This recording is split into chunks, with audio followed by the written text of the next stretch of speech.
नमस्कार. डॉक्टर आंबेडकरांच्या सहवासात या डॉक्टर सविता भीमराव आंबेडकर लिखित पुस्तक वाचनाच्या 24व्या भागात आपण सर्वांचे मनःपूर्वक स्वागत. मागील भागात आपण पाहिले आमची दिनचर्या. या भागात आपण पाहणार आहोत माझा पहिला जाहीर स्वागत समारंभ आणि जीवनातील सुवर्णक्षण. माझा पहिला जाहीर स्वागत समारंभ. डॉक्टर साहेबांच्या आयुष्यात माझा प्रवेश होऊन मी त्यांच्याशी अगदी एकरूप होऊन गेले होते. साहेब घटना लिहिण्याच्या आणि घटना समितीच्या बैठकीत अत्यंत व्यस्त होते. आमच्या लग्नानंतर मी माझ्या माहेरच्या मंडळींना भेटलेच नव्हते. योगायोगाने मुंबई दलित मंडळाच्या विद्यमाने मुंबईतील सेंट झेवियर्स मैदानावर 12 ऑक्टोबर 1948 रोजी माझा भव्य स्वागत सोहळा आयोजित करण्यात आला होता. डॉक्टर साहेब देखील या कार्याला उपस्थित राहणार होते असे त्यांनी महिला मंडळाला आमंत्रण स्वीकारताना उपस्थित राहण्याचे आश्वासनही दिले होते. प्रस्तुतच्या कार्यक्रमासाठी आम्ही मुंबईला आलो. त्या दरम्यान संयुक्त महाराष्ट्राच्या प्रश्नावर फार मोठा असंतोष धुमसत होता. संयुक्त महाराष्ट्राची चळवळ मूळ धरत होती. मुंबई महाराष्ट्रापासून अलग करण्याचा मध्यवर्ती सरकारच्या मनात डाव शिजत असल्याची शंका येत होती. या प्रश्नावर विचारवंत एकत्र आले. अशाच कामात साहेब गुंतले असल्याने सभेला येऊ शकले नव्हते. माझा स्वागत सोहळा असल्याने मला जाणे भागच होते. स्वागत सभेच्या अध्यक्षस्थानी सौ सरोजिनी डी जाधव होत्या. सभेला 1 रुपया व 8 आणे दरांची तिकिटे घेतलेल्यांना प्रवेश होता. तरी देखील हजारो पुरुष, स्त्रिया आणि बालके यांनी सभेला प्रचंड गर्दी केली होती.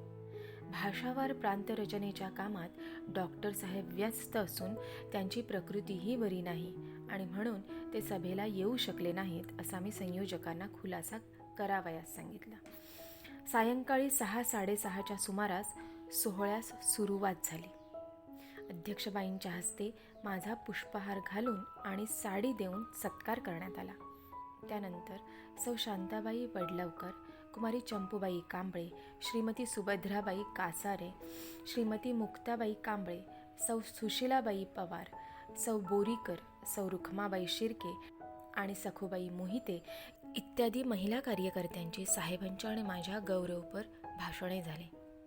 शेवटी टाळ्यांच्या प्रचंड कडकडाटात मी सत्काराला उत्तर द्यायला उठले आणि प्रचंड जनसमुदायाला उद्देशून म्हणाले, बंधू आणि भगिनींनो, आपण आज माझे जे मोठ्या प्रेमाने स्वागत केलेत त्याबद्दल मला अत्यानंद होत आहे.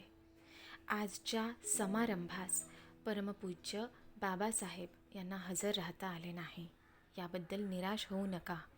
तुम्हास माहीतच आहे की अलीकडे त्यांची तब्येत फार नाजूक झाली आहे. शिवाय आज ते दुसऱ्या महत्त्वाच्या कामात आहेत. लवकरच त्यांची प्रकृती चांगली सुधारेल आणि परत ते तुमच्या गाठी भेटी घेतील असा मला विश्वास वाटतो. तुम्ही स्त्रिया अशिक्षित आहात. तुमच्यामध्ये शिक्षणाचा प्रसार व्हावयास पाहिजे. तुम्ही निदान साक्षर तरी झालेच पाहिजे असे मला वाटते. मला साहेबांना आणि इतरांना जे दुःख वाटते ते हे की डॉक्टर साहेबांचा ध्येयवाद पुढे चालविल असा कोणी दिसत नाही. त्यांचा ध्येयवाद तुम्ही आचरणात आणला पाहिजे. माझ्याप्रमाणे तुम्हासही असे वाटत असेल की मुंबई ही आपल्या महाराष्ट्रातच असावी. या बाबतीत डॉक्टर साहेबांच्या मतास बरेच महत्त्व आहे आणि आज ते येऊ शकले नाहीत ते या मुंबई महाराष्ट्राच्या कामात असल्यामुळेच.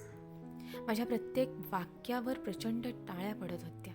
मुंबई महाराष्ट्रासंबंधीच्या आमच्या भूमिका किती स्पष्ट होत्या याची यावरून कल्पना येईल. संयुक्त महाराष्ट्र समितीचे आद्य प्रवर्तक खुद्द डॉक्टर आंबेडकर होते हे सांगायलाच नको. परंतु ज्यांचा मुंबई महाराष्ट्राच्या जडणघडणीत काडीचाही अर्थी संबंध नाही ते आज आमची मुंबई, मराठी मुंबई किंवा जय महाराष्ट्र म्हणून महाराष्ट्र आपणास आंदणच मिळालेला आहे अशा भ्रमात वावरताना दिसतात. मुंबईतील माझा पहिलाच स्वागत सोहळा अत्यंत भव्य स्वरूपात साजरा झाला. दुसऱ्या दिवशी जनतेत माझ्या भाषणाचा वृत्तांत वाचून डॉक्टर साहेबांनी आनंद प्रकट केला आणि मला शाबासकी दिली. जीवनातील सुवर्णक्षण. या देशाची जी भीमस्मृती राज्यघटना आहे ती माझ्या समक्ष नावारूपाला आली. इतकेच नव्हे तर ती स्वीकारली जाऊन जगातील सर्वात मोठी लोकशाहीवादी लिखित घटना म्हणून जगन्मान्य झाली. घटनेच्या उभारणीतील प्रत्येक घडामोडी मला प्रत्यक्ष पाहता आल्या आणि हे भाग्य मला लाभले ते केवळ डॉक्टर साहेबांच्याचमुळे. घटना समितीने भारताचे संविधान म्हणून ती घटना 26 नोव्हेंबर 1948 रोजी स्वीकारली. हा क्षण आम्हा उभयतांच्या आयुष्यातील सुवर्ण क्षण होय. मला चांगले आठवते की डॉक्टर साहेबांनी घटनेची प्रत घटना समितीचे अध्यक्ष डॉक्टर राजेंद्र प्रसाद यांच्या सुपूर्द केली. त्या दिवशी साहेबांसाठी विशिष्ट पद्धतीची फोमची स्वतंत्र खुर्ची अध्यक्षांच्या परवानगीने सेंट्रल हॉलमध्ये न्यावी लागली होती. घटना समितीचे कामकाज ज्या प्रशस्त सभागृहात चालत असे त्यात सभासदांना बसण्यासाठी लाकडी बेंच असत. डॉक्टर साहेबांसाठी विशेष प्रकारची खुर्ची तयार करून घेण्याचे कारण असे होते की साहेबांच्या बेंबीच्या थोडे खाली ओटीत एक फोड बॉईल झाला होता. आपणास कल्पनाच असेल की मधुमेह असलेल्या व्यक्तीला जखम झाली तर ती त्वरित भरून येत नाही किंवा लवकर बरी होत नाही. डॉक्टर साहेबांना मधुमेह असल्याने फोडाची जखम काही केल्या बरी होत नव्हती आणि तो फोड इतका त्रास द्यायचा की त्यांना नीटपणे बसता देखील येत नसे. त्यामुळे सभागृहात असलेल्या लाकडी बेंच टेबलावर त्यांना बसणे शक्यच नव्हते. त्या फोडाचं ड्रेसिंग रोज मीच करीत असे. कापसाचा मोठा बोळा त्या फोडामुळे तयार झालेल्या जागेत बसत असे एवढी मोठी ती जखम होती. परंतु घटना अर्पण करण्याचे काम अतिशय महत्त्वाचे असल्याने खास खुर्ची तयार करून घेतली होती आणि याच खुर्चीत बसून डॉक्टर साहेबांनी घटना राजेंद्र बाबूंच्या सुपूर्द केली. या ऐतिहासिक प्रसंगाची एक वैशिष्ट्यपूर्ण खूण असलेली ही खुर्ची मी आज तागायत जपून ठेवली आहे. पुण्याच्या सिम्बायोसिस संस्थेच्या विद्यमाने होणाऱ्या डॉक्टर आंबेडकर स्मृती विहार या राष्ट्रीय स्मारकात ती जनतेला दिसेलच. भारतवासियांचे गीता, बायबल, कुराण आणि त्रिपिटक म्हणजे या देशाची सार्वभौम घटना होय. तो ऐतिहासिक क्षण मी प्रत्यक्ष डोळ्यांनी पाहिला. डोळे धन्य झाले आणि मी धन्य झाले. डॉक्टर साहेबांनी घटना सादर केल्याचा तो अविस्मरणीय सोहळा अजूनही माझ्या मनश्चक्षुसमोर चलचित्रासारखा फिरत असतो. डॉक्टर साहेबांनी केलेल्या ऐतिहासिक भाषणात राष्ट्रीय एकात्मतेसाठी त्यांनी कळकळीने केलेले आवाहन आजही माझ्या कानात घुमत आहे. डॉक्टर साहेब म्हणाले होते, मी घटना समितीत आलो तो दलित वर्गाचे हित साधण्यासाठी. घटना समितीने माझी निवड घटना लिहिण्यासाठी नेमलेल्या लेखन समितीवर केलेली पाहून मला आश्चर्यच वाटले. याबद्दल मी घटना समितीचा अत्यंत ऋणी आहे. तसेच घटनेचा खरडा तयार करणाऱ्या लेखन समितीने म्हणजेच ड्राफ्टिंग कमिटीने माझ्यावर एवढा मोठा विश्वास टाकला आणि मला त्यांनी आपले साधन म्हणून वापरून राष्ट्राची अशी मोठी सेवा करण्याची मला संधी दिली, याविषयी मी त्या समितीचाही ऋणी आहे.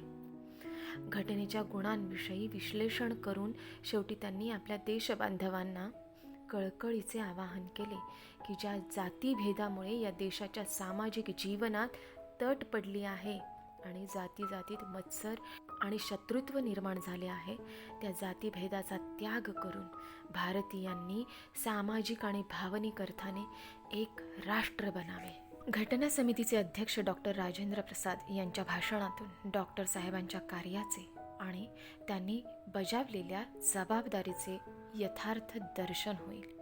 राजेंद्र प्रसाद म्हणाले, विशेषतः लेखन समितीचे अध्यक्ष डॉक्टर आंबेडकर यांनी आपल्या प्रकृतीची क्षिती न बाळगता हे काम घटना लिहिण्याचे काम समर्थपणे तडीस नेले. घटना तयार करण्यासाठी नेमलेल्या लेखन समितीवर डॉक्टर आंबेडकरांची निवड करून त्या समितीवर अध्यक्षपदी निवड करण्यात घटना समितीने जो निर्णय घेतला त्याच्या इतका अचूक निर्णय घटना समितीने कोणताही घेतला नाही. डॉक्टर आंबेडकरांनी आपल्या निवडीची यथार्थता पटवून दिली. इतकेच नव्हे तर त्यांनी हे जे कार्य केले त्याला त्यांनी एक प्रकारचा तेजस्वीपणा आणला आहे. डॉक्टर राजेंद्र प्रसादांच्या या उद्गारातच डॉक्टर साहेबांच्या कार्याचे मूल्यमापन आणि त्यांची महती सामावलेली आहे. घटनेच्या ऐतिहासिक कार्याने डॉक्टर आंबेडकरांचा देशभर गौरव झाला. आधुनिक मनू म्हणून देशाने त्यांना डोक्यावर घेतले. ठिकठिकाणी आम्हाला सत्कार समारंभासाठी निमंत्रण येऊ लागली. शेड्यूल कास्ट फेडरेशनने देखील मुंबईत एक सत्कार सोहळा 22 डिसेंबर 1948 रोजी परळच्या RM भट हायस्कूलमध्ये आयोजित केला होता. आम्ही दिल्लीहून मुंबई सेंट्रलला पोहोचलो. शेड्यूल कास्ट फेडरेशनच्या प्रचंड सभेतील डॉक्टर साहेबांच्या भाषणातील मार्गदर्शक ठरणारे विचार येथे देणं उचित होईल. पुढील भागात पाहू हे भाषण. भेटू पुढील भागात.